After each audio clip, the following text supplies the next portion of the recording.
Uh, आज का जो सत्र है we will be doing question answers, क्योंकि पिछले दोनों बार जब सर आए थे उन्होंने जो बातें कही कि लॉन्ग टर्म इन्वेस्ट करो, एसआईपी इन्वेस्ट करो, so which is of course required, but sir we wanted a typical FII view.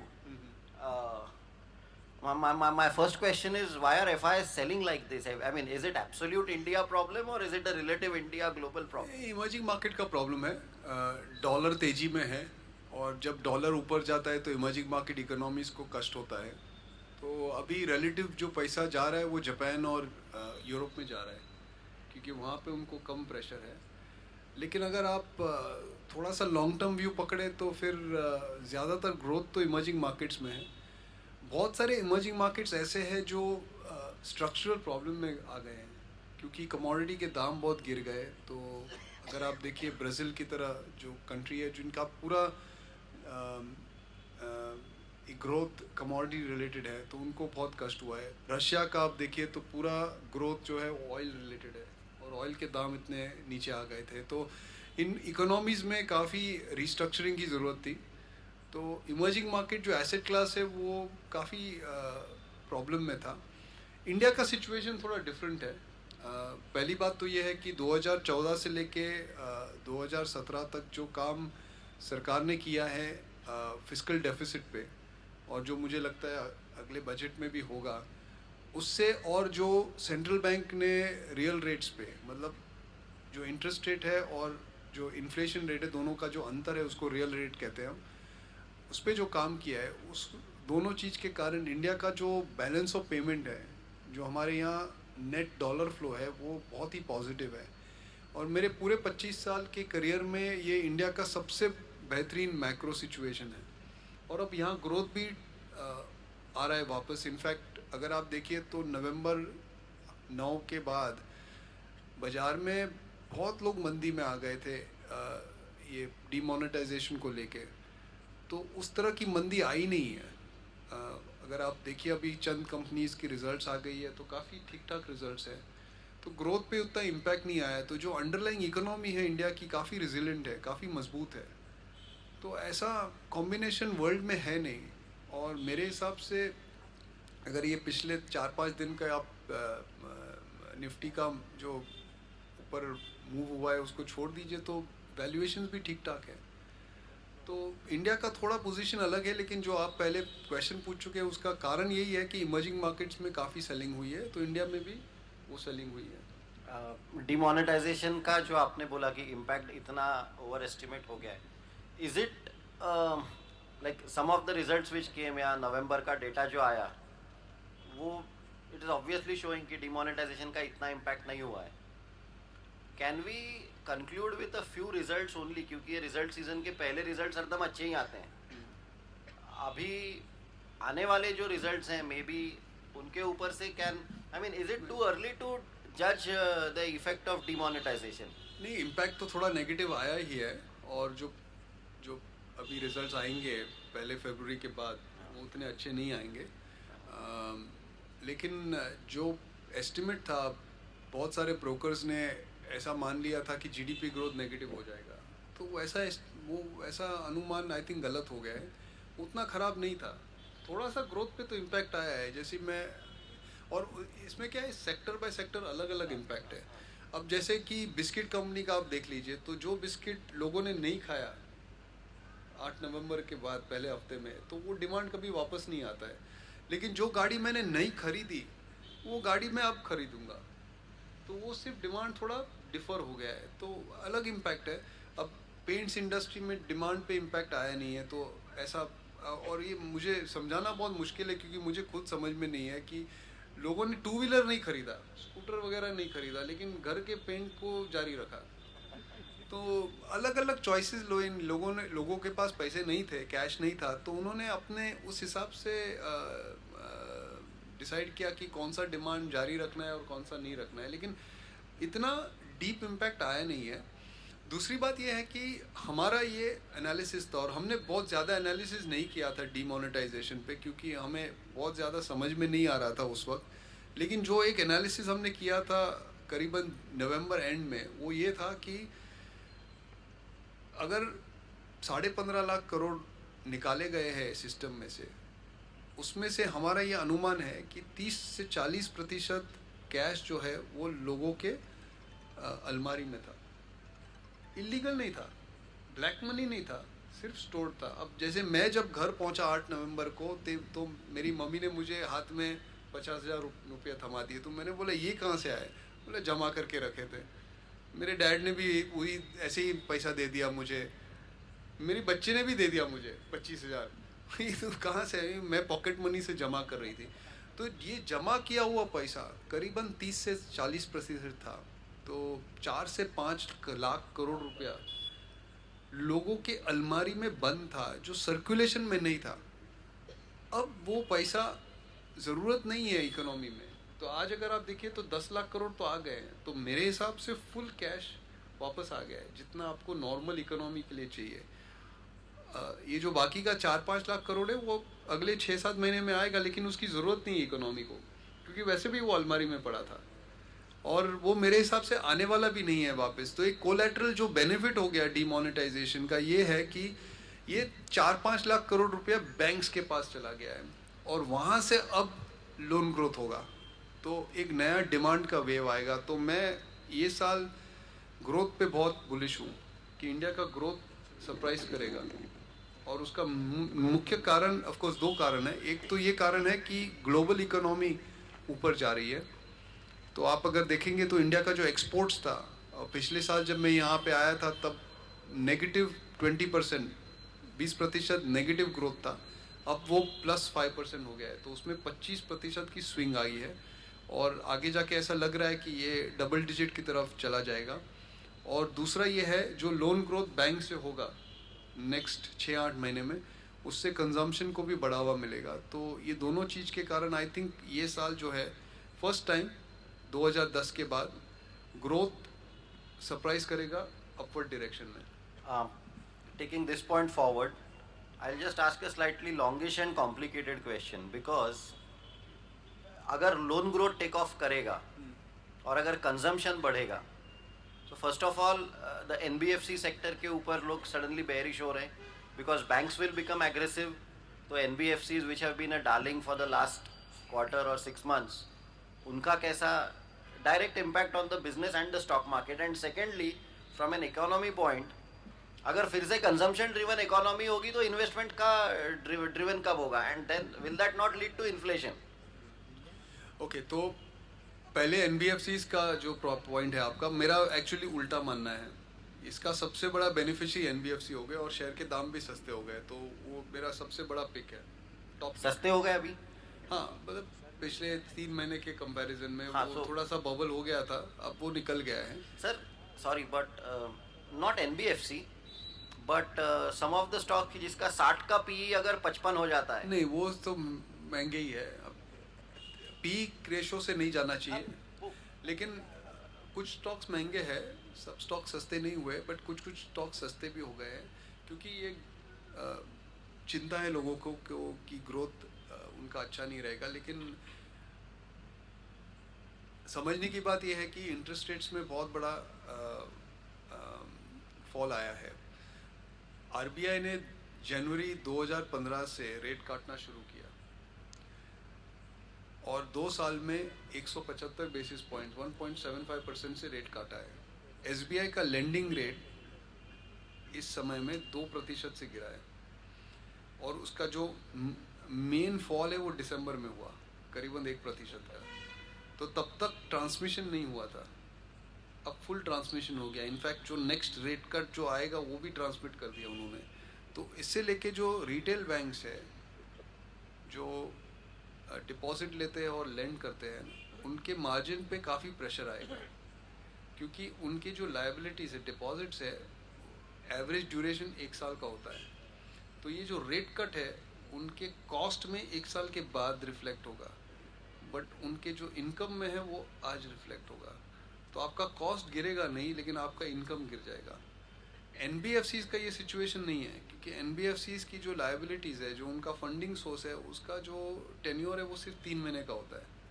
तो मार्च तक रिप्राइस हो जाएगा और उनके एसेट्स भी रिप्राइस हो जाएंगे। तो उनको इतना मार्जिन प्रेशर नहीं लगेगा जितना बैंक्स को लगेगा। तो आपको बैंक्स में थोड़ा मार्जिन प्रेशर एनबीएफसी में नहीं है, तो दोनों के बीच में आई प्रेफर एनबीएफसी और बैंक्स। 12 महीने के व्यू की बात कर रहा हूँ। और रही दूसरा क्वेश्चन जो आपने पूछा कंजम्पशन के बारे में, तो कंजम्पशन ग्रोथ से ही कैपेसिटी यूटिलाइजेशन बढ़ता है और वो होने के बाद ही कैपेक्स आता है। तो प्रॉब्लम ये था कि कंजम्पशन ग्रोथ आ नहीं रहा था वापस, तो वो अभी आने लगा है, क्योंकि मोदी सरकार जब आई पहले तो उनके पास ये कठिन प्रॉब्लम ये था कि महंगाई का दर डबल डिजिट में था। उसको नीचे लाने के लिए उनको रूरल इनकम ग्रोथ को कर्टेल करना पड़ा। तो 20% का वेज ग्रोथ था रूरल इंडिया में, उसको खींच के वो लोग 3% पे लेके आए। तभी तो जो महंगाई का दर था वो 10 से 5 हुआ या 4.5 हुआ। अब वो 3 वाला 6 हो गया है, नॉर्मलाइज हो गया है। तो आपको रूरल इंडिया से पुश मिलेगा कंजम्पशन को, और वहाँ से कैपेसिटी बढ़ेगी और फिर जाके कैपेक्स होगा। तो 2018 के सेकंड हाफ में प्राइवेट कैपेक्स आ सकता है। ओके, बीच में सरकार ने क्या किया कि उन्होंने इंफ्रास्ट्रक्चर कैपेक्स को बड़े ज़ोर से बढ़ा दिया। तो आज की तारीख में जो इंफ्रास्ट्रक्चर कैपेक्स है इंडिया का, वो ऑल टाइम हाई पे है। तो ये सबसे बड़ा अचीवमेंट है, क्योंकि इंफ्रास्ट्रक्चर के सेक्टर में बहुत प्रॉब्लम्स थी 2014 के टाइम पे। तो उसको सबको चेंज करने में टाइम लगा है, समय लगा। इनफैक्ट प्राइम मिनिस्टर ने खुद कहा था कि, मुझे याद नहीं है कब कहा था, कि हम लोग ने प्रॉब्लम्स अंडर एस्टिमेट कर लिए, क्योंकि हमको पता नहीं था कितने गहरे प्रॉब्लम्स हैं। वो सरकार बनाने के बाद पता चला, लेकिन उन्होंने ये सब फिक्स कर दिया है। तो I think we are set now for better growth. और जो आप कैपेक्स की बात कर रहे हो वो 2018 में आएगा। दूसरी बात ये है कि कैपेक्स पे और एक प्रॉब्लम था कि एक्सपोर्ट ग्रोथ नहीं था। बहुत सारी इंडस्ट्रीज इंडिया में एक्सपोर्ट करती है, तो एक्सपोर्ट ग्रोथ ना होने से कैपेसिटी भी दबी हुई थी। तो वो भी अभी निकल रहा है बाहर। तो सभी जो नेगेटिव वोर्टेक्स में चल रहा All था factors are coming together for better growth. So what are the headwinds now? Headwinds मुझे ज़्यादा ग्लोबल से लग रहे हैं। एक तो पहला प्रॉब्लम ये है कि कमोडिटी के दाम बढ़ सकते हैं। अगर बढ़ गए तो इंडिया के लिए नुकसान पहुंचा सकते हैं, खास करके ऑयल। और पिछले 6-8 महीनों में तेज़ी भी आई है वहाँ पे। अब तक नुकसान नहीं हुआ इंडिया को, लेकिन अगर ये बढ़ते गए और तो नुकसान हो सकता है। हमारा ये व्यू नहीं है, लेकिन ये एक रिस्क है। दूसरा है ग्लोबल इंटरेस्ट रेट्स जो है वो बॉटम अप हो चुके हैं। अब यहाँ से इंटरेस्ट रेट्स बढ़ने वाले हैं, और उसका कारण ये है कि यूएस में, और ख़ास करके यूएस में और थोड़ा सा यूरोप में इन्फ्लेशन वापस आ रहा है। तो उसका इम्पैक्ट इंडिया पे आएगा। आपने एक्चुअली और एक क्वेश्चन पूछा था इन्फ्लेशन पे, तो मेरा ये मानना है कि इन्फ्लेशन भी बॉटम आउट हो गया है, इसलिए इंडिया में भी और ज़्यादा रेट कट्स नहीं होंगे अभी। हमारा ये मानना है एक आध रेट कट हो जाए बस, उसके बाद रेट कट्स नहीं है। तो ये जो इंटरेस्ट रेट का माहौल है वो चेंज हो रहा है, तो एक दूसरा रिस्क हो गया। तीसरा रिस्क है कि अमेरिका में एक नया प्रेसिडेंट है, और उनका अप्रोच बहुत डिफरेंट है पिछले प्रेसिडेंट से। तो वो क्या करते हैं और उससे क्या होता है वो देखना पड़ेगा, क्योंकि अगर उन्होंने कुछ भी गलती कर दी तो आज जो बाज़ार में तेज़ी है, just not India but globally जो तेज़ी है उस पर असर पड़ सकता है। तो उसका फिर डायरेक्ट इम्पैक्ट इंडिया पे आ सकता है। तो ये 3-4 रिस्क फैक्टर्स है, लेकिन सब आप देखेंगे बाहर से रिस्क फैक्टर। इंडिया का कोई रिस्क फैक्टर मुझे नहीं दिखाई दे रहा है। कुछ लोग कहते हैं स्टेट इलेक्शन का रिजल्ट, स्टेट इलेक्शन के रिजल्ट्स के मुझे नहीं लगता है कि मार्केट पे ज़्यादा असर होगा। स्टेट इलेक्शन के रिजल्ट्स का असर तब होता है जब ऐसा अनुमान लगा सकता है मार्केट की इससे नेशनल इलेक्शंस पे असर हो सकता है, लेकिन नेशनल इलेक्शन अभी 2 साल दूर है। तो मुझे नहीं लगता है स्टेट इलेक्शन रिजल्ट से असर पड़ेगा। टेम्पररी हो सकता है, अगर 5 इलेक्शन हार गई बीजेपी तो 100-200 पॉइंट नहीं। क्या प्रोबेबिलिटी है कि अब हम उसके थोड़ी देर के बाद शिवानी जी बताएंगे। Okay, you spoke about crude oil.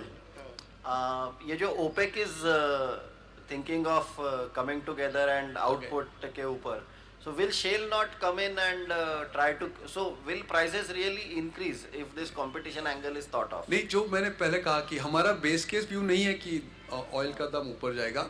आपने जो ओपेक का कोऑपरेशन का जिक्र किया, एक्चुअली अनप्रेसिडेंटेड कोऑपरेशन हो गया है नवंबर में। सऊदी अरेबिया और ईरान साथ में मिल गए, कभी नहीं मिले थे एक दूसरे को। वो बहुत हेट करते हैं दुश्मन है एक दूसरे के, तो इतना कष्ट है उनको अभी कि वो अपने दुश्मन के साथ भी मिल गए ऑयल का दाम सपोर्ट करने के लिए, लेकिन कुछ असर नहीं हो रहा है क्योंकि बाजार के पिछले बाजार के दिमाग में ये चीज़ बैठी हुई है कि अगर ऑयल का दाम 60 65 70 हो गया तो यूएस में जो शेल गैस है सब वापस आ जाएगा, तो वो एक कैप बन गया है। तो मुझे नहीं लगता है कि ऑयल में इतनी तेज़ी आ सकती है, लेकिन वो एक रिस्क तो है ना, संभाल के रहना चाहिए। और एक्चुअली ये जो रिस्क है इंडिया के लिए पिछले सालों से कम है क्योंकि हमारी मैक्रो स्टेबिलिटी जो है वो काफ़ी स्ट्रॉन्ग है। मैंने जैसे पहले कहा बीओपी पॉजिटिव है, मतलब हमें नेट डॉलर इनफ्लो आ रहा है। एक्चुअली बहुत लोगों को यहाँ पता नहीं होगा, पिछले 2 साल से India is the largest recipient of FDI in the world, number 1। Okay, तो ये बड़ा चेंज है। इंडिया कभी टॉप 10 में नहीं होता था, हम लोग चाइना को भी ओवरटेक कर चुके हैं लास्ट 2 साल में। तो बहुत सारे प्रेस वाले मोदी जी की निंदा करते हैं कि वो हमेशा बाहर जाते हैं, और उसका क्या परिणाम है? परिणाम ये है कि बाहर के इन्वेस्टर इंडिया में इतना पैसा लगा रहे अभी, तो उससे अपने मैक्रो पे बहुत पॉजिटिव असर होता है। और फिर हमें एफआईएस की इतनी चिंता नहीं होती है। पहले क्या था कि हमारे पास सिर्फ एफआईएस के डॉलर फ्लो होते थे और कोई नहीं डालता था पैसा, लेकिन अब एफआईआई छोटे हो गए हैं कंपैरिजन टू एफडीआई, तो पूरा रेशियो बदल गया है। पहले रेशियो था 4:1 एफआईआई वर्सेस एफडीआई, अब रेशियो हो गया है 1:9, मतलब एक 35 फोल्ड का डिफरेंस हो गया है सिर्फ 2 साल में। बहुत बड़ा चेंज है, this is a very big change. You spoke about these flows. Can we say कि the Indian retail investor has matured या has come of age, or as a counter question, at these valuations, I mean, does buying make sense? And will you? Ashutosh, 2 साल पहले जब मैं इधर आया था तब मैंने इन लोग को प्रॉमिस किया था कि आप शेयर में पैसा डालोगे। आज के दिन में इंडियन रिटेल इन्वेस्टर डेली बाजार में 3,000 करोड़ डाल रहा है। ओके, और ये नंबर 10,000 करोड़ हो जाएगा। भयंकर शिफ्ट हो रहा है हाउस होल्ड बैलेंस शीट में। फाइनली हमारा रिटेल इन्वेस्टर समझ गया है कि गोल्ड में पैसा नहीं लगाना चाहिए, इक्विटीज़ में डालना चाहिए, और जो बाकी यहाँ पे जो रह गए वो भी आ जाएंगे नेक्स्ट 2 साल में। ये 10-12 साल का एक स्ट्रक्चरल ट्रेंड है जो मुझे नहीं लगता है रुकेगा।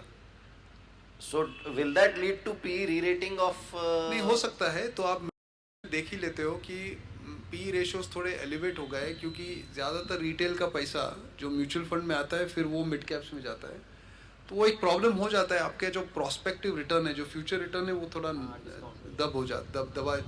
उसको कम कर देते हैं हाई पी रेशियोज। और जो आपने पहले बात पूछी वो कि एट दिस मल्टीपल, तो इन्वेस्टिंग एक रिलेटिव कॉन्सेप्ट है। आपको दूसरे एसेट्स में क्या रिटर्न मिल रहा है वो बहुत इंपॉर्टेंट है टू असेस कि कौन से एसेट में आप पैसा डालोगे, राइट। आपके पास चॉइसेस क्या है, आप कैश में रख सकते हो, बैंक अकाउंट में रख सकते हो, वहाँ पे आपको 6% 7% ब्याज मिलता है, उस पर ज़्यादातर लोगों को 20 से 30% टैक्स लग जाता है, तो हाथ में आपको 4-5 मिलता है। आप बॉन्ड्स में डाल सकते हो, लेकिन अभी बॉन्ड का 10 ईयर बॉन्ड यील्ड सिर्फ 6.5% है। आप गोल्ड में डाल सकते हो, लेकिन गोल्ड में कोई यील्ड नहीं मिलता है, और ज़्यादातर स्पेकुलेटिव है। गोल्ड का दाम ऊपर गया तो आपको रिटर्न मिलेगा, नहीं तो नहीं मिलेगा। और फाइनल चॉइस है इक्विटीज़ का। अगर आप इक्विटीज़ का अर्निंग्स यील्ड देखिए तो आज 6.5% है, बॉन्ड डील के बराबर है, और इक्विटीज़ ग्रोथ एसेट है। तो कंपैरिजन आप कीजिए तो equity still look very compelling. Actually पिछले 20 सालों में सिर्फ 3 बार इक्विटी का जो यील्ड है वो बॉन्ड डील के बराबर हुआ है। एक था 2003 में, 2008 में और 2013 में, और ये चौथी बार हो रहा है। अगस्त 2013। हाँ, और ये चौथी बार हो रहा है।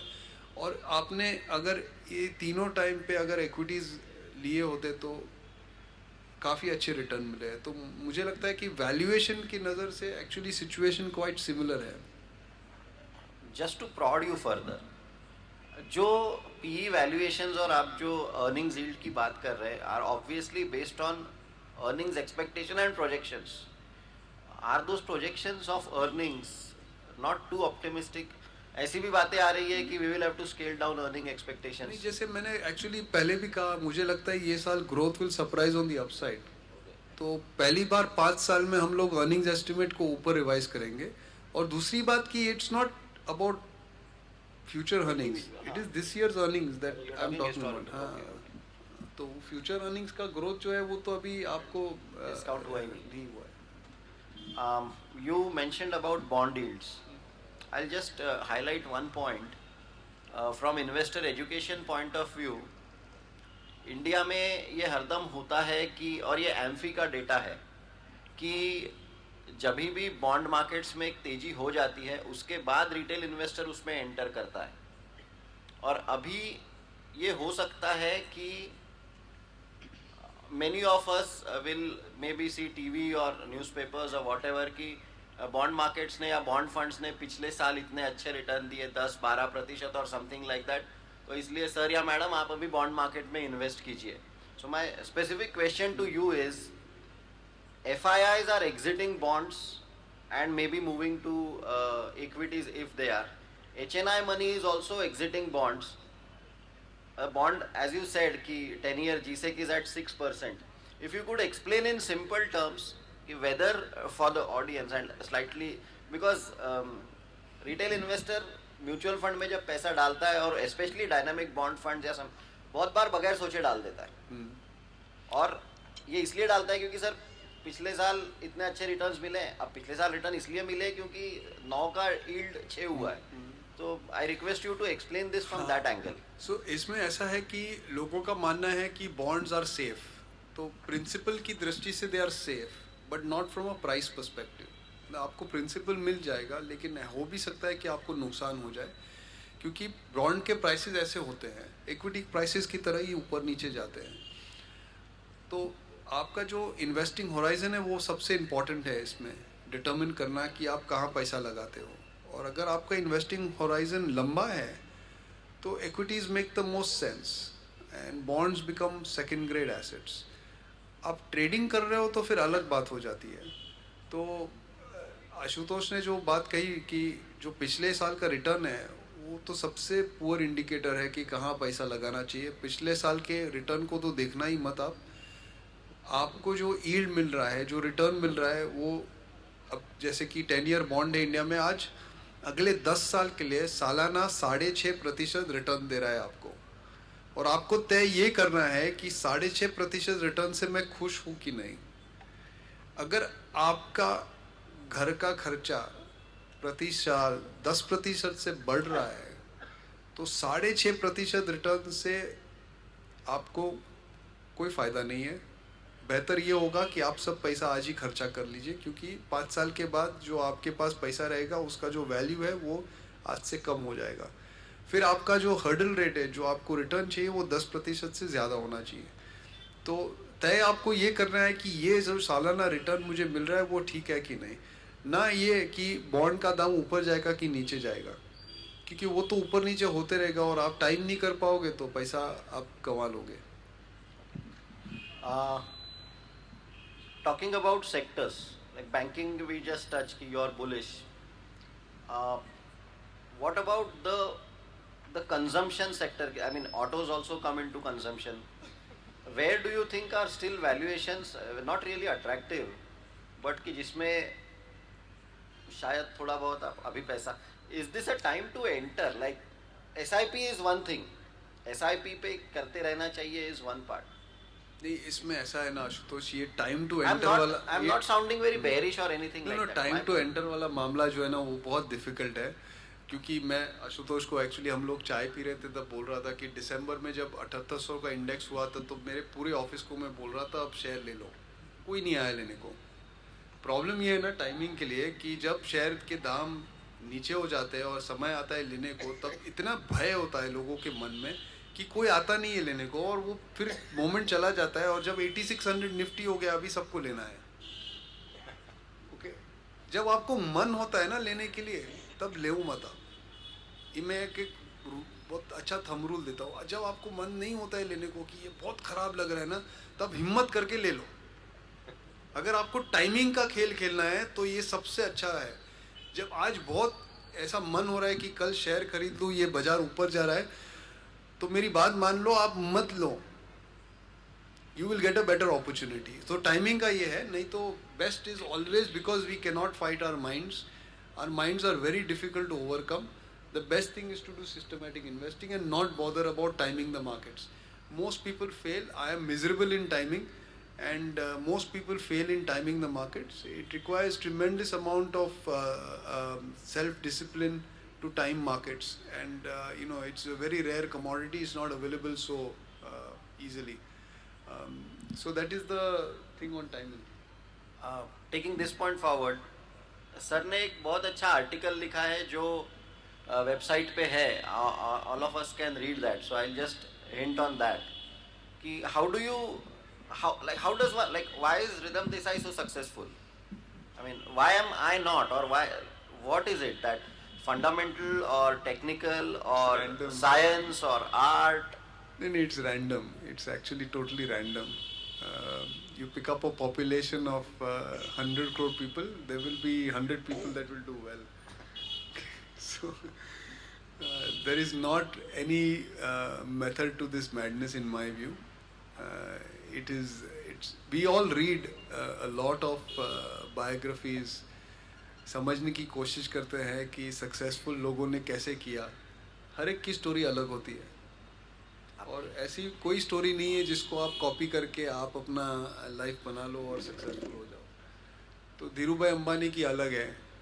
कितने सारे लोग पेट्रोल पंप पे फ्यूल भर रहे हैं, एक ही आदमी धीरू भाई अंबानी बना.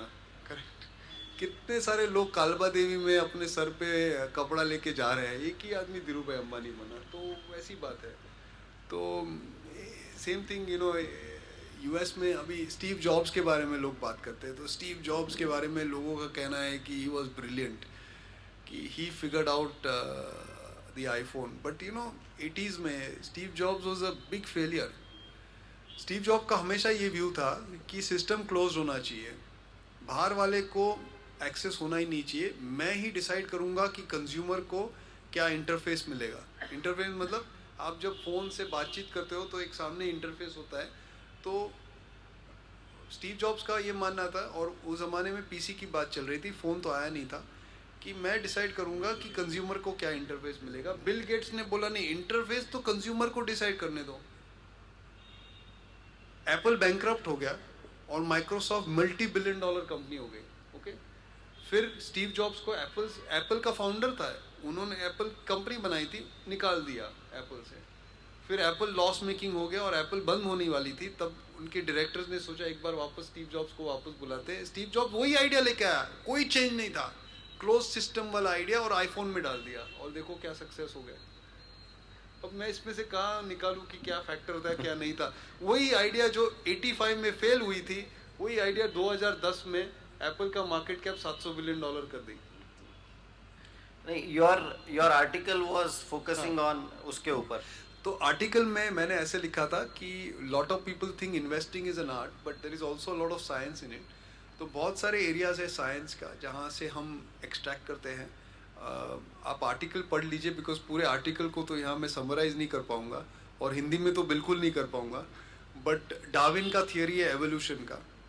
तो उसमें डार्विन ने कहा था कि time कुक्स success. Which species survives depends on time. So same thing in the stock market, time cooks returns. So if you give time to your portfolio, it will cook the return. If you are in a hurry, you will not make money. So from every discipline of science, I have picked up various things which apply to the stock market.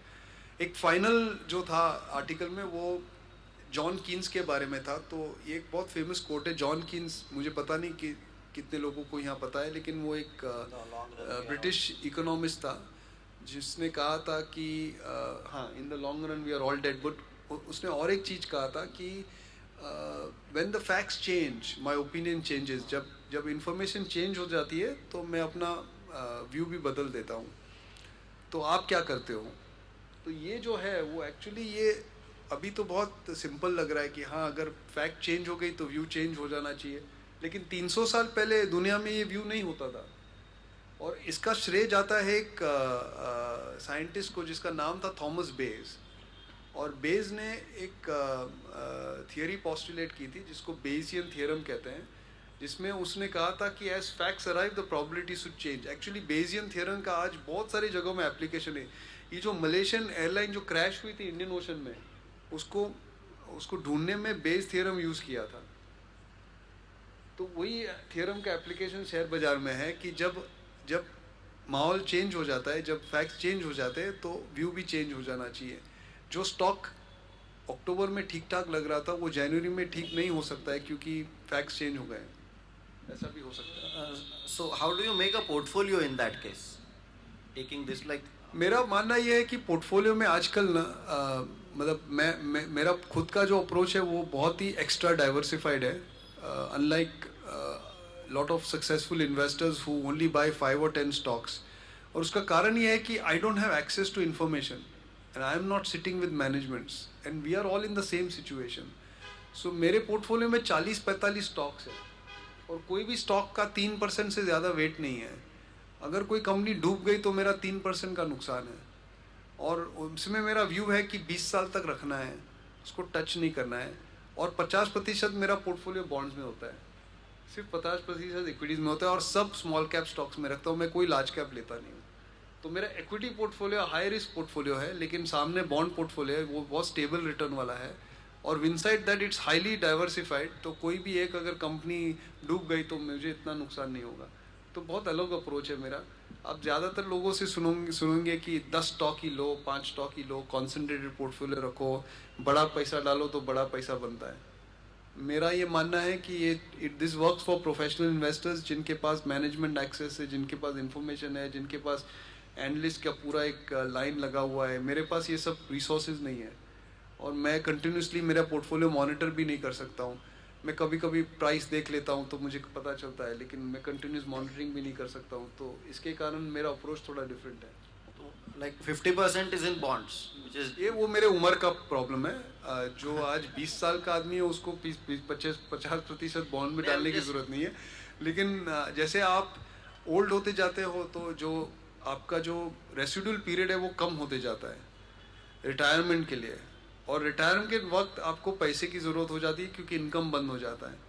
तो उस वक्त अगर आपको forcibly बेचना पड़े, तो equities में कभी भी आपको फोर्सेबली बेचना पड़े वो सिचुएशन नहीं आना चाहिए, क्योंकि एक्विटीज़ बॉन्ड की तरह नहीं है कि रोज़ उनकी वैल्यूज़ ऊपर जाती है। फिक्स डिपॉजिट के लिए नहीं है कि दिन ख़त्म हुआ तो आपका थोड़ा सा वैल्यू बढ़ गया।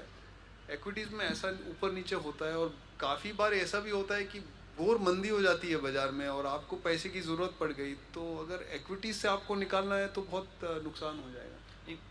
my question was actually on the second part कि small caps identify कैसे करते हैं। that is the I mean that's the more interesting part. हाँ, अभी maybe sectors like maybe defense or sir I mean typical mentality ये होती है कि मुझे 2 रुपए 5 रुपए का स्टॉक बताओ, which is wrong way of from a professional point of view. So my request to you is काफ़ी elaborate इस बात पे बताएं कि एम कैप या like MRF I would buy, I mean I am giving example, 50,000 का stock कौन bye करेगा? नहीं, maybe- प्राइस का बात नहीं है, it's not about price, but you know there are 4 or 5 factors. हाँ प्लीज। एक तो पहला जो सबसे इम्पोर्टेंट फैक्टर है वो मैनेजमेंट का है। थोड़ा सा ट्रैक रिकॉर्ड रहना ज़रूरी है और ऑनेस्ट मैनेजमेंट रहना ज़रूरी है, तो वो आप अंदाज़ा लगा सकते हो। ऑनेस्ट और डिसऑनेस्ट बहुत आसान है, और इनफैक्ट मुझे याद है जब ये सत्यम का अकाउंटिंग स्कैम हुआ था ना, तब 2009 में, तब बहुत सारे इन्वेस्टर्स ने ये क्वेश्चन पूछ लिया मुझे कि हमें बताओ और कौन सी ऐसी कंपनीज हैं इंडिया में जहाँ पे प्रॉब्लम हो सकता है ऐसा। तो मैं बोला आप स्क्रीन देख लो ना, बाजार ने तो वर्डिक्ट दे दिया, जो भी लाल में है वो सब प्रॉब्लम वाले हैं, क्योंकि उस दिन को जितनी भी कंपनीज में थोड़ा सा भी कॉर्पोरेट गवर्नेंस का प्रॉब्लम था वो सब गिरे स्टॉक। तो कॉर्पोरेट गवर्नेंस तो बहुत ही वेल नोन फैक्ट है, तो मैनेजमेंट का आप अंदाज़ा लगा सकते हो। अनलेस एकदम अननोन कमोडिटी है तो उसमें नहीं जाना चाहिए। हाँ? नहीं। तो एक होगा मैनेजमेंट। दूसरी बात ये है कि आप बिजनेस को देख लीजिए, सिंपल बिजनेस समझ सकते हो ये ज़रूरी है, क्योंकि नहीं तो आप अंदाज़ा नहीं लगा सकते हो बिजनेस कहाँ जाएगा। बहुत कॉम्प्लिकेटेड बिजनेस है, टेक्नोलॉजी कंपनी है जो कुछ हाई फाई टेक्नोलॉजी बना रही है, आप नहीं समझ पाते हो तो नहीं लेना चाहिए, भले आपको बहुत ज़ोर से टिप मिली हो। इनफैक्ट मेरा एक रूल है, टिप तो बिल्कुल लेनी नहीं चाहिए, किसी की भी टिप नहीं लेनी चाहिए, क्योंकि हर एक आदमी टिप अपने कारण से देख के जाता है। आपको कारण पता नहीं होता है तो आप ले लोगे टिप, तो यू नो लाइकलीहुड इज कि you will lose money. Sir Ahmedabad से आती है, इंदौर से आती है टिप, हाँ, कलकत्ता सर। से आती है। मैं कोई भी टिप को रिजेक्ट कर देता हूँ, टिप तो मैं हाथ ही नहीं लगाता हूँ। खुद का काम कीजिए, एनुअल रिपोर्ट पढ़िए। आप 4-5 साल के एनुअल रिपोर्ट्स पढ़ लेंगे तो आपको अंदाज़ा लग जाएगा। सर वही तो नहीं पढ़ना आता, क्या पढ़ना है एनुअल रिपोर्ट? नहीं, वन और टिप। अरे एनुअल रिपोर्ट बुक की तरह पढ़िए ना। आजकल तो बहुत फैंसी हो गई है, हमारे ज़माने में 25 साल पहले तो एनुअल रिपोर्ट्स में कुछ होता ही नहीं था इन्फॉर्मेशन। अब तो लोग स्टोरी बताते हैं पूरा डिटेल में, तो आपको मतलब एनुअल रिपोर्ट पढ़ने को एक पूरा दिन लगेगा, इतना इतना डिटेल होता है। मैं ऐसा नहीं बोल रहा हूँ फाइनेंशियल स्टेटमेंट को एनालाइज करना है। तीसरी बात यह है कि थोड़ा सा फाइनेंशियल स्टेटमेंट्स को देखना पड़ेगा, without that you can not actually buy a stock. और चौथा ये है कि वैल्यूएशन जो है वो ठीक ठाक होना चाहिए। ऐसा है कि बहुत महंगा अगर आपने स्टॉक खरीद लिया तो बहुत अच्छा बिजनेस भी होगा, लेकिन अगर स्टॉक महंगा है तो रिटर्न नहीं आएगा, या तो फिर 4-5 साल तक स्टॉक कहीं जाएगा नहीं, तो एक टाइम लॉस होगा। तो वैल्यूएशन पे मैं बहुत ज़्यादा सेंसिटिव हूँ, बहुत महंगे स्टॉक्स मैं खरीदता नहीं हूँ क्योंकि उसमें रिटर्न नहीं मिलता है। तो ये कॉम्बिनेशन है, ज़्यादातर चल जाता है। सर टॉकिंग ऑफ बैलेंस, ठीक है, लाइक एनुअल रिपोर्ट में कहानी होती है which should be read. Balance sheet पे how important is debt, I mean too high debt specifically, because आप भले ही नाम नहीं लेंगे but I will give names कि जो भी स्टॉक्स गिरे हैं या जिनकी भी पिटाई हुई है, they are all very high debt companies. Suzlon हो चाहे किंगफिशर हो, चाहे अभी बीच में एक रिपोर्ट आया था कि जिसमें 10 कंपनीज हैं जिन्होंने प्रिंसिपल और इंटरेस्ट दोनों रिपेमेंट में डिफॉल्ट किया। लिस्टेड कंपनीज जिंदल है चाहे एसआर है। सो हाउ कैन एमटेक है। डेट का साइकिल आता है आशुतोष। तो एक समय होता है जब हाई डेटेड इंडेटेड कंपनीज को मार्केट बहुत प्यार करता है, और एक समय आता है जब वो नहीं करता है।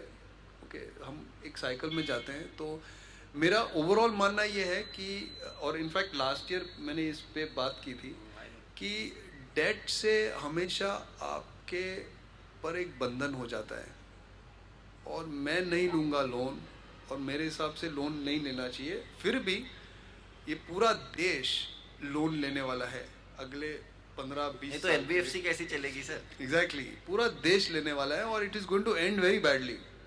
अच्छा, हाँ, 20-30 साल के बाद जो अमेरिका में, जो यूरोप में, जो जापान में आज हुआ है, इंडिया में 20-30 साल के बाद होगा। अभी नहीं होगा, बिकॉज हमारे यहाँ पूरे हाउस होल्ड सेक्टर में बहुत कम है डेट।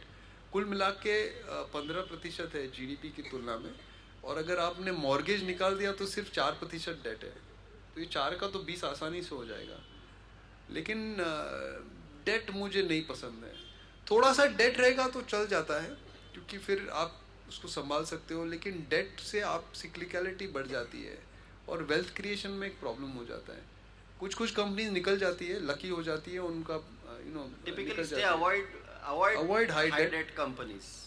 डेट इक्विटी रेशियो 1 के ऊपर है तो कम्प्लीटली अवॉइड ही करना चाहिए मेरे हिसाब से। लेकिन एक साइकिल चेंज होगा अभी अगले 2 साल में, और लोगों को डेट ज़्यादा पसंद आने लगेगा। अभी तक नहीं हुआ, because the return on equity and फिर हाँ, वो सारी साइकिल, चीजें ग्रोथ हैं। का साइकिल जैसे ही आता है और कैश फ्लोज जैसे ही बढ़ते जाते हैं, तब debt becomes sustainable and serviceable. आपने, I mean you spoke about India as a country 30 years from now. Whether it is debt situation in Euro, I mean maybe the PIGS nations, China for that matter, हमने उस पर बात ही नहीं करी। आप if you could speak on the China का the main debt of problem, China China and का the- main problem यही है ना, 240% डेट हो गया है जीडीपी की तुलना में। अब बहुत बड़ा प्रॉब्लम हो गया है उनको। 1 यूनिट जीडीपी बनाने को 3-4 यूनिट डेट के लग जाते हैं अभी। तो ये प्रॉब्लम हो गया है चाइना में भी, और उन्होंने बहुत कर्जा ले लिया है पिछले 10-15 सालों में, अब वो कर्जा उतारने में उनका समय जाएगा और इसलिए ग्रोथ नहीं आएगा चाइना में। सो युआन नहीं, डिप्रिसिएशन यूएन तो कंट्रोल्ड है उनका, लेकिन वो कर वो रहे जो हैं बीच थोड़ा बीच में जो वो करते रहते हैं, बिकॉज उसी से उनको थोड़ी सी शांति मिलेगी। लेकिन अभी अगले डेमोग्राफिक्स भी चाइना में थोड़े खराब हो रहे हैं, तो दोनों को मिला के सिचुएशन चाइना का इतना ठीक ठाक नहीं है, ग्रोथ स्लो डाउन होगा चाइना में। सर अगर सब जगह पे ये डेट का प्रॉब्लम है, euro is in debt, US is heavily in debt, China is in debt, I mean as debt to GDP India ही ठीक ठाक है, सो फिर ये वर्ल्ड ग्रोथ आएगी कहाँ से? नहीं आएगी ना वर्ल्ड ग्रोथ। मैं कहाँ बोल रहा हूँ वर्ल्ड ग्रोथ आएगी, वो तो साइकिल की बात है। अगले 12-18 तो फिर ये महीने डाउ में, जोन्स ऊपर क्यों जा रहा नहीं है? नहीं, अगले 12-18 में महीने में ग्रोथ आ सकता है, एक साइकिल आ सकता है। आपको एक ऐसे जा रहा है ग्लोबल ग्रोथ, लेकिन वो स्ट्रेट लाइन में नहीं जाता है ना, ऐसे जाता है। तो हम लोग इस बात पे है, तो थोड़ा सा एक्सेलरेट होगा ग्रोथ, फिर वापस नीचे आ जाएगा। जब तक ये कर्जा कम नहीं होता है तब तक साइकिल डाउन ही है ओवरऑल। लेकिन उस डाउन साइकिल में भी अप ट्रेंड्स आते रहते हैं, कोई भी स्टॉक ऐसे नीचे नहीं जाता है ना वन में। तो सर अब ये क्वेश्चन है कि अगर if the whole world is indebted then we are indebted to whom? हाँ, I mean, this is a philosophy type of a question. नहीं, But so- what is the end game? Does it result in a war type of a situation या currency devaluation या नहीं, मैं इतना pessimistic नहीं हूँ, लेकिन न्यूज आते हैं सर, बड़े बड़े न्यूज़पेपर्स में आते हैं। नहीं, कुछ कंट्रीज को प्रॉब्लम होगा तो उनको डेट राइट ऑफ लेना पड़ेगा। They have to renege commitments on creditors. ये पहली बार नहीं हो रहा है दुनिया में, बहुत बार हो चुका है, बहुत डिफॉल्ट्स हो चुके हैं।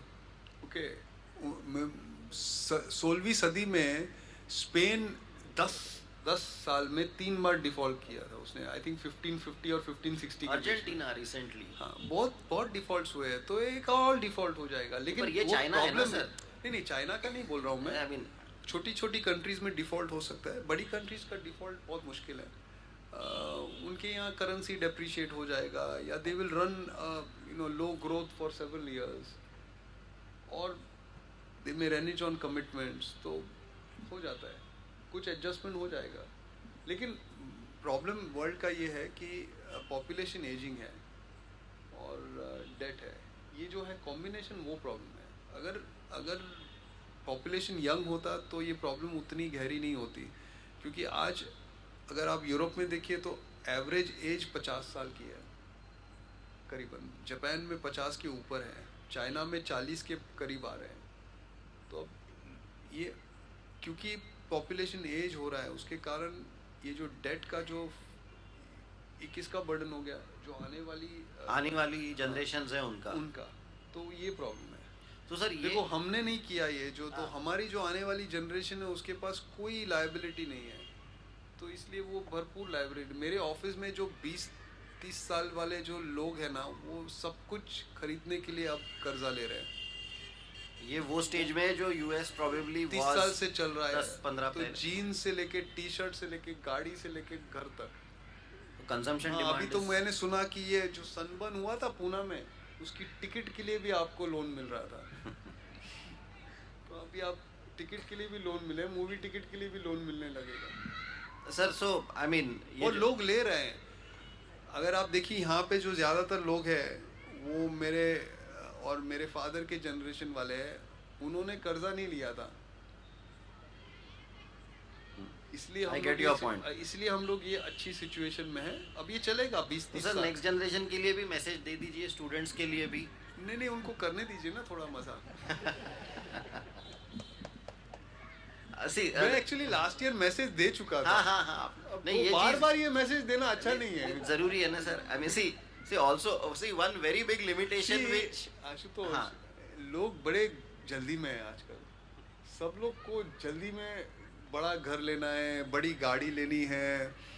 सर एफ&ओ में काम करना मेरे चाहिए। फादर ने लाइफ में कभी गाड़ी नहीं खरीदी, ओके, और घर भी नहीं खरीदा। तो ये हाल है ना, तो सबको अब जल्दी है कि खुद का घर होना चाहिए, खुद की गाड़ी होनी चाहिए, यहाँ वहाँ घूमना है, तो उसको मैं कैसे रोक सकूंगा।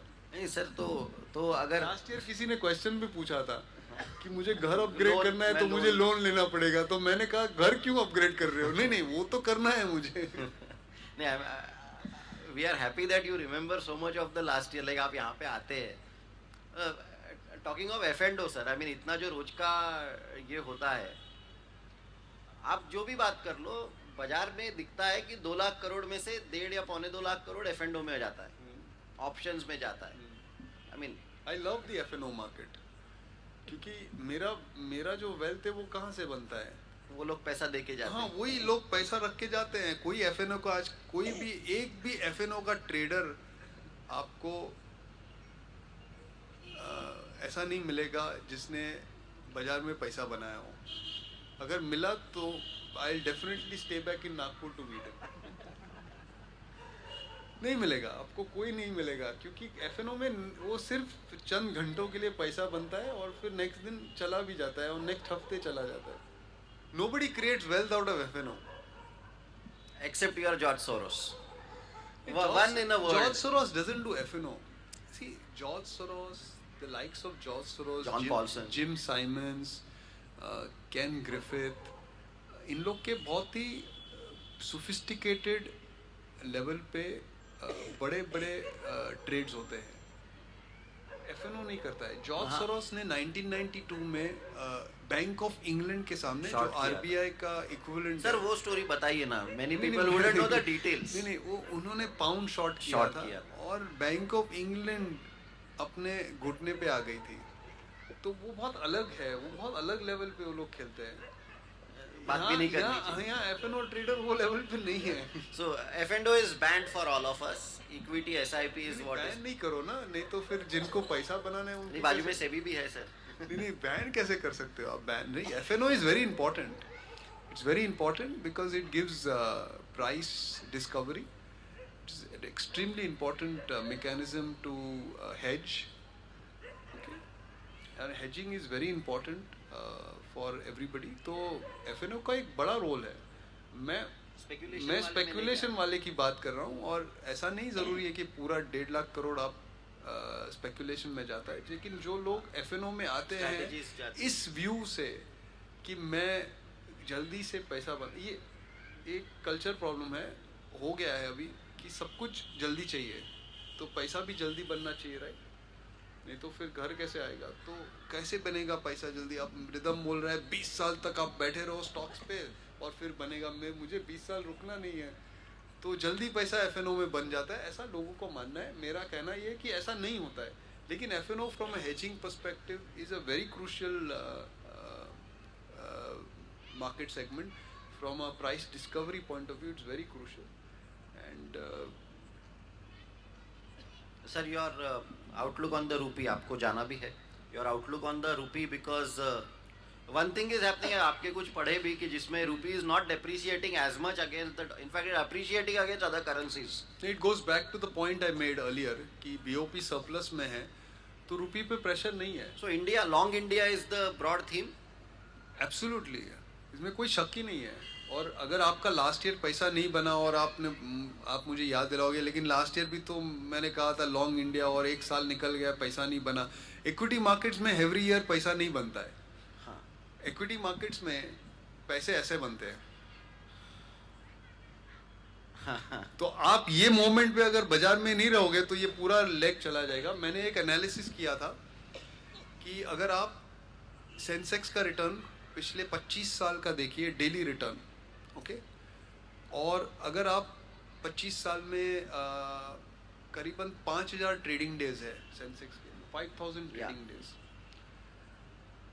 और उसमें अगर आप देखिए तो 99% of the return, the cumulated return has come in 50 days. 50 days. तो आप अगर बहुत होशियार आदमी हो और आपने डिसाइड किया कि मैं डिसाइड करूंगा कौन से दिन में मैं अंदर आता हूँ, वो 50 दिन आपने मिस कर दिए, 1% टोटल 5000 का, you miss 99% of the return. तो मार्केट इज वेरी रूथलेस है, इट गोज लाइक दिस। तो you have to stay invested in order to make this leg, and then you stay patient and wait for the next leg. Sir, you made a point earlier about the increase in investments, especially the infrastructure which the government is doing. Now, why this question is very close to all of us is because the infrastructure minister is our MP. So, and we are seeing roads being constructed all over the city. Now, specifically from infrastructure and public spending of the infrastructure, and he comes on TV also and he is making that the plans are very big. From a market point of view and from an economy point of view, if you could elaborate. पहली बात, नागपुर के जो city roads है वो municipality बनाती है, अरे अभी गडकरी साहब नहीं बनाते I won't talk about- Gadkari साहब हाईवेज बनाते हैं और उन्होंने काम अच्छा किया है, बहुत अच्छा किया है। क्योंकि अगर आप देखिए तो 3 साल पहले जब वो मिनिस्टर बने थे तब उन्होंने कहा था कि प्रतिदिन मुझे 30 किलोमीटर के हाईवेज चाहिए, तो उनके मिनिस्ट्री वाले हंस रहे थे कि ऐसा तो हो ही नहीं सकता है इंडिया में, 30 किलोमीटर कहाँ से हो, आज के दिन में हो रहा है। ओके, तो ये बड़ा अचीवमेंट है।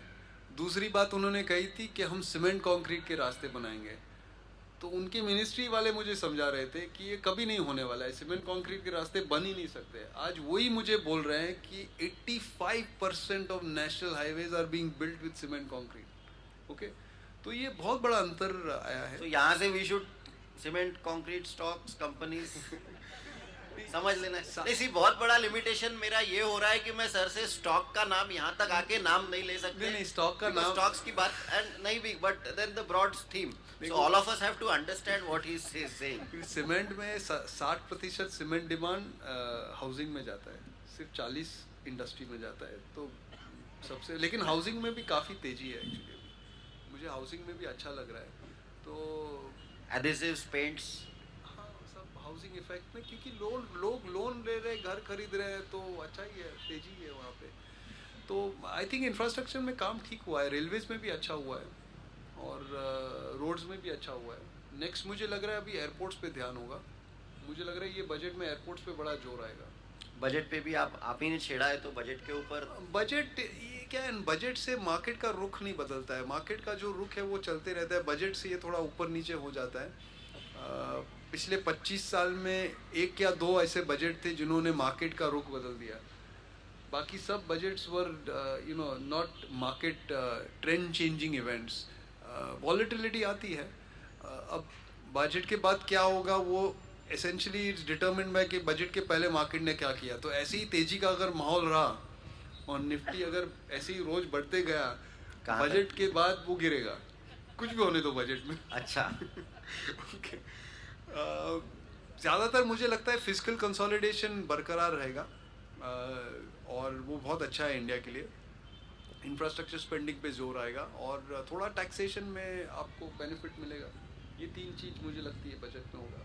एक चीज जो बात आ रही है with prime minister also said at NISM launch was की capital gains tax for the foreigners.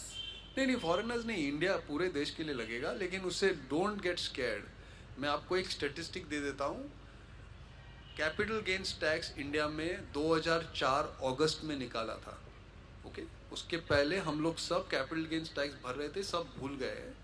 Okay, 2004 अगस्त में चिदम्बरम ने कैपिटल गेन्स टैक्स निकाला और STT लागू किया। 1980 से लेकर 2004 तक सेंसेक्स का return, annual compounded return 15.5%। Okay, capital gains tax निकाला 2004 से, और 2004 से 2017 कल तक 14.8%। कुछ फर्क नहीं पड़ा है। कैपिटल गेन्स था तब भी रिटर्न था, नहीं था तब भी रिटर्न है। तो अगर आप लॉन्ग टर्म इन्वेस्टर हो तो आपको कुछ भी करने की ज़रूरत नहीं है, मार्केट में ऊपर नीचे होते रहेगा। अगर ज़्यादा ठोक दिया लोगों ने कैपिटल गेन्स टैक्स पे, तो आप ले लीजिए शेयर। कौन से नहीं, on a slightly I won't put you in a difficult situation. No, the point is जो आपने लाइटर वेन में कहा एंड स्लाइटली सीरियसली ऑल्सो कि अगर बजट के पहले बाजार में तेजी आती है तो जनरली बाद में बाजार करेक्ट होगा। This is a general but is there a floor और समथिंग? नो, एक्चुअली आशुतोष, मैं I have to qualify this, it was set in lighter vein. हाँ, हाँ, हाँ. 75% of what is happening right now is global. तो अगर global तेजी रही तो बाजार तो ऊपर ही जाएगा। बजट आया नहीं आया कोई फर्क नहीं पड़ेगा। बजट एक मीडिया सर्कस है, बड़ा सर्कस बनाते हैं, इसलिए इतना इम्पोर्टेंट लगता है एक्चुअली। सर, मीडिया को कितना ध्यान देना चाहिए? Like you are there practically every day, No, no, I'm not there every day. I count the number of times I come on each channel. I'm very strict about it. But I take it with a pinch of salt. They are हाँ हाँ ज़्यादा मतलब entertainment के लिए ठीक है. Sir दिन में 20 स्टॉक्स वगैरह जो होता है कि आज ये 20 स्टॉक चलेंगे या समथिंग लाइक. सर मेरा मानना ये है कि अगर लोगों को इतना ही पता है तो वो चैनल क्यों चला रहे हैं, खुद ही कर लेंगे ना सब.